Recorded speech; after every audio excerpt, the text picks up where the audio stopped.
welcome to another RSR. Tonight I'm reacting to the news that Franco Ibarra is moving to Toronto FC on a loan deal for the rest of the season from Atlanta United FC. They had to loan him out to get roster compliant.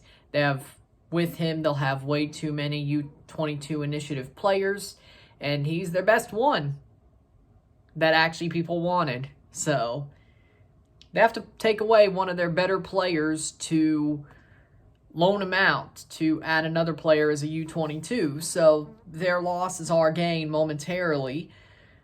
A defensive midfielder for Atlanta, probably their second best player this year besides Thiago Almada, which is a bad thing considering he's a defensive midfielder who hasn't scored any goals in MLS yet, has only had one assist in his MLS career, plus Champions League games, and that was before.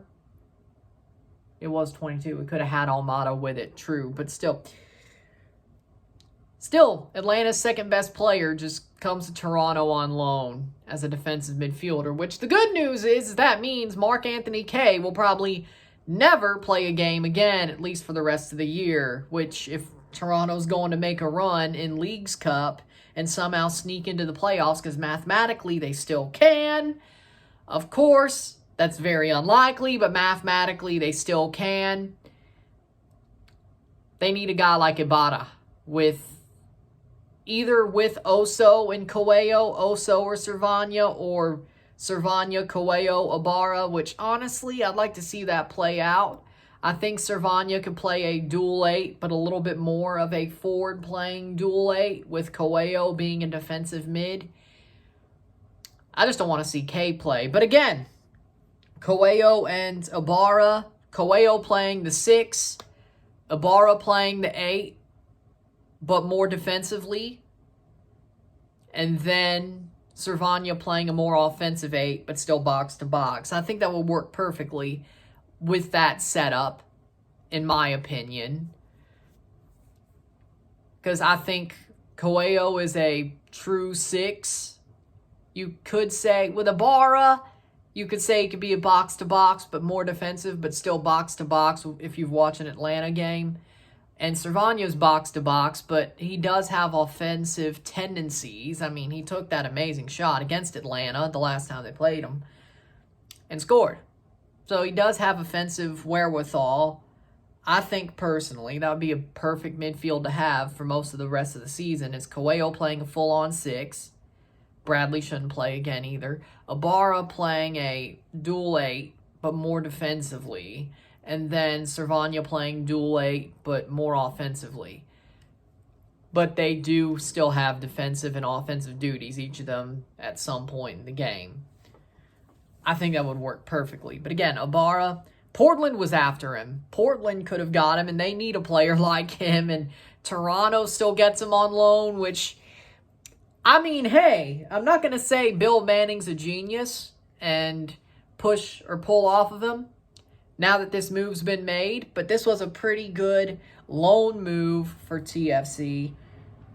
Maybe, I'm not saying things are going to get better very quickly, but I like Franco Ibarra. I think he's a wonderful, talented player. Good loan deal. If somebody's going to give you this deal on a silver platter, I think you have to take it, personally. Our loss, or not our loss, but Atlanta's loss and Portland's loss is our gain, so to speak. And I legitimately think that this move is going to at least stabilize things, or at least make sure that a guy like Mark-Anthony Kaye or a guy like Michael Bradley does not wear a red shirt again. Except maybe Saturday, because, that may be too close to call, but still. Kaye, not good enough. Bradley, he's getting up there. Again, thanks to Bradley, Michael, for what he's done. Kaye, on the other hand, should have never traded Priso. Should have kept Bombito or got a guy like Bombito. But for now, we got Ibarra. We'll cross that bridge of him leaving when we get there. And if that means Kaye gets his job back or not, we'll cross that bridge when we get there. But again, Ibarra, Offensively, doesn't have the numbers, but he does pass the ball well. He does push the ball forward from a defensive spot, from a number 8, number 6 spot. Again, Atlanta's one of Atlanta's 2 best players this year, arguably. You could say Giakoumakis as well, but I think they needed a more stable midfield if things were to work, and Ibarra makes that midfield stable with Almada. Then I'd say Giakoumakis, to be honest.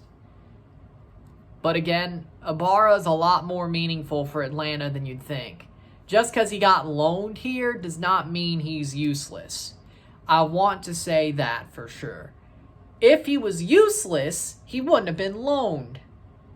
Because let's look at the rest of their U22 initiative players that have already been there. Nobody wants Jürgen Damm. Nobody wants Sosa. People want Ibarra. Because Jürgen Damm has not been good in MLS. Sosa as well, not really. Franco Ibarra, though, yes. Yes. So, we legitimately, and I mean legitimately, just robbed Atlanta for 6 months, give or take. Now, if that means to be roster compliant next year that they have to get rid of him again, maybe we get him on a small fee. Maybe.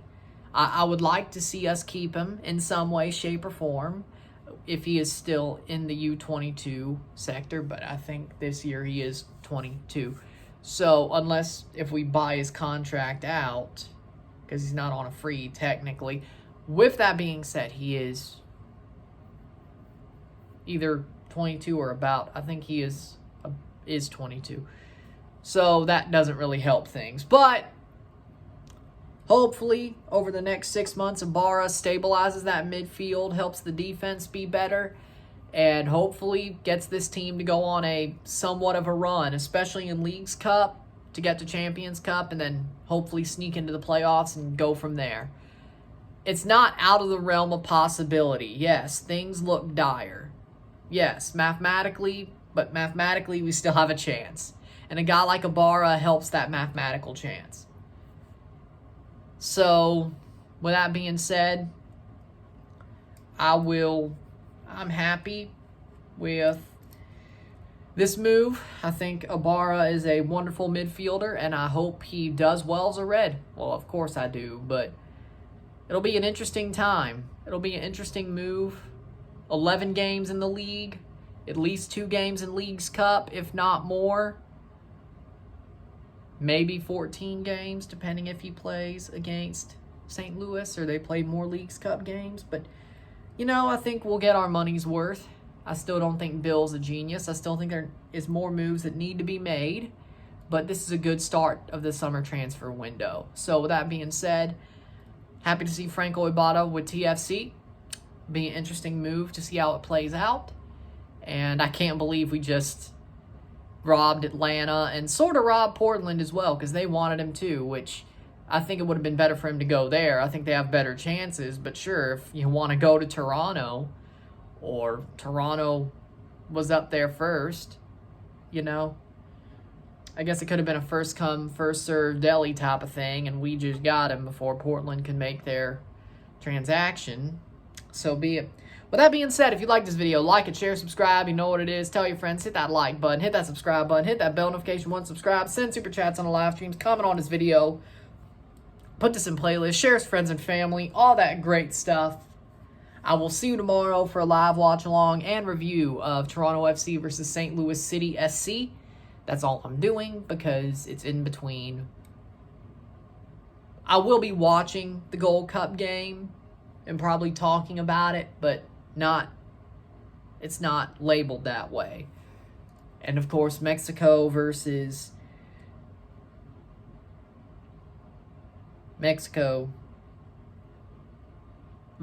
Costa Rica. I'll watch it.